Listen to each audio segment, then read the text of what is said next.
తమిళనాడులోని ప్రముఖ పుణ్యక్షేత్రమైన తిరుచెందూరు సుబ్రహ్మణ్య స్వామి దేవాలయంలో వెలుగు చూసిన ప్రత్యేక దర్శన టికెట్ల కుంభకోణం భక్తులలో తీవ్ర ఆగ్రహాన్ని కలిగిస్తోంది.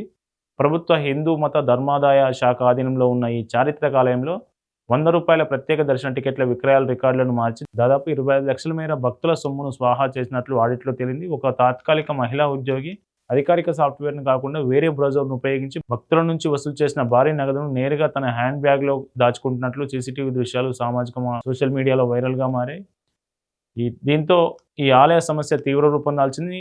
హిందుత్వ సంస్థ హిందూ మున్నాని చేపట్టిన ఒకే కాలుపై నిలబడి చేసిన వినూత్న నిరసన అత్యంత ప్రాధాన్యతను సంతరించుకుంది. కేవలం ఒక తాత్కాలిక తక్కువ స్థాయి ఉద్యోగి మాత్రమే ఇంత పెద్ద కుంభకోణాన్ని ఒంటరిగా పాల్పడే అవకాశం లేదని, దీని వెనుక ఆలయ ఉన్నతాధికారులు పెద్దల హస్తం ఉందనేది హిందూ మున్నాని ప్రధాన వాదన. స్థానిక పోలీసుల దర్యాప్తు అధికారిక యంత్రాంగం ఒత్తిడితో తూతూ మంత్రంగా సాగే ప్రమాదం ఉందని, ఈ ఆలయానికి సంబంధించిన స్కామ్ను నిష్పక్షపాతంగా విచారణ చేయడం కోసం సిబిసిఐడికి, క్రైమ్ విభాగానికి ఈ కేసును బదిలీ చేయాలని హిందువులు డిమాండ్ చేస్తున్నారు.